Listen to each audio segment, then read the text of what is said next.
There's a certain kind of seeing that only happens when you slow down. When you're no longer chasing the shot, but letting the image find you.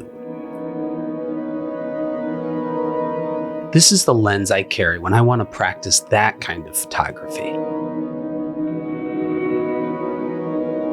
Hi, I'm Gensetsu, and welcome to Shizen Style, my favorite lens for slow, intentional photography. As a fine art photographer, and as someone who's drawn to Japanese aesthetics, I try to make images that feel like breathing.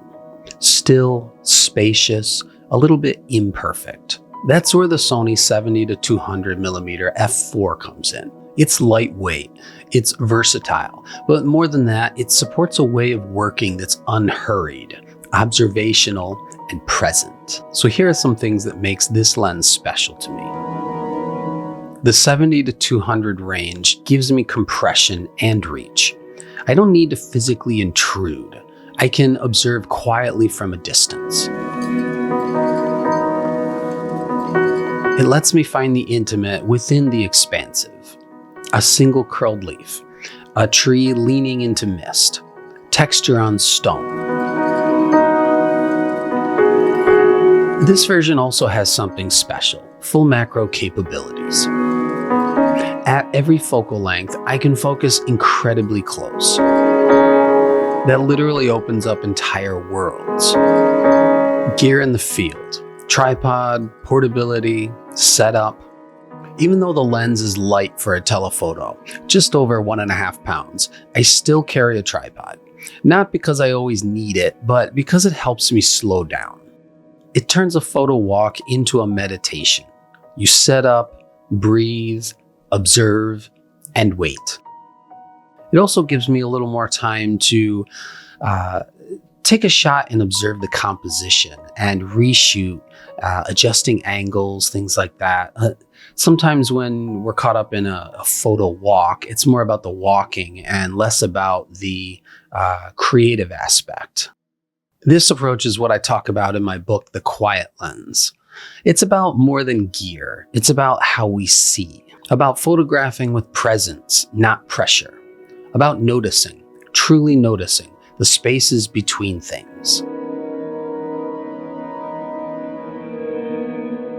And this lens, it's one of the best tools I've found for that kind of work.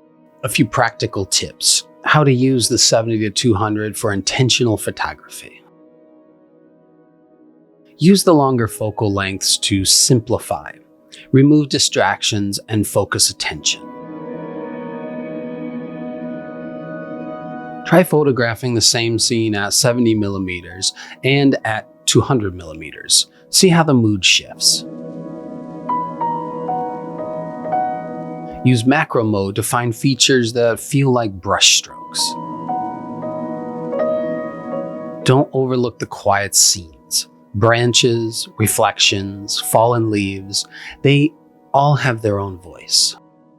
In my course, Master the Quiet Lens, I guide photographers through this entire process, from learning to see with intention, to editing with a light hand, to making images that truly feel like your own. It's not about chasing trends. It's about discovering your way of seeing.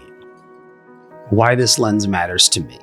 This lens isn't just a tool. It's a way to stay quiet, to stay present, to let the lens speak, and to photograph with respect. When I teach or photograph or write, I come back to this over and over. Beauty doesn't rush. It reveals itself to those who are willing to slow down. If you're drawn to slow photography, if you want to make changes that breathe, I hope this lens helps you like it helps me. You'll find links to the lens below, along with my book, The Quiet Lens, and my course, Master the Quiet Lens. Subscribe if you want to keep walking this quiet path with me. And I hope your next image finds you in stillness.